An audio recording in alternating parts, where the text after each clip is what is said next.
Hey folks, welcome to the Week 9 webisode of the Friday Frenzy. Last week of the regular season, Noah Newman, Matt Lovelace here. And first, before we do anything else, I want to talk about this game of the week from last week, Central A&M and Royal Forsyth.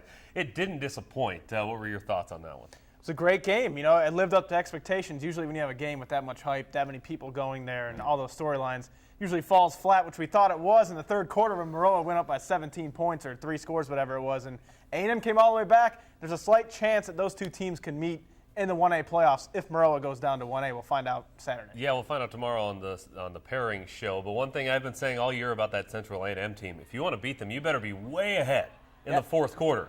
And Royal Forsyth was 18 points ahead, and on 2 different occasions they were only 3 ahead in the final couple minutes of the game. So that was an exciting game. That was a fun one. Yeah, they do wear you down with that big line. And Coach Joseph said he went to the Unity game earlier this season because it got rained out, so he was able to go to it, the game where they played A&M. Right. And he saw A&M, how they just wore them down and really stepped on their throats in the fourth quarter. So he saw that game, and that helped him out. Interesting how that rain delay, that pushing that game to Saturday, made a big difference in the way they game planned for each other. Yep.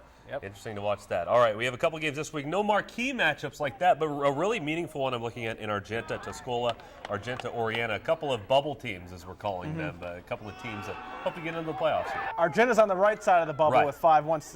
Tuscola is on the wrong side of the bubble with 4 wins.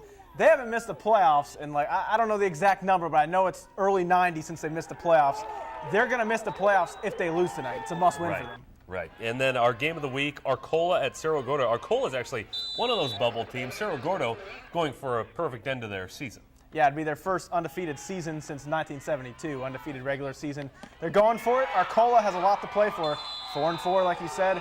And the Purple Riders have had success against Cerro Gordo the last 2 years. They've beaten them 2 years in a row. But this is a different Cerro Gordo team. This is a Cerro Gordo B-Mint team. Right. So I like the Broncos' chances tonight. Yeah, CGB, I had the pleasure of going to one of their games last week. All phases of the game, they dominated Martinsville. I mean, causing turnovers, tackles in the backfield, interceptions, quick touchdowns. That team's really impressive to watch.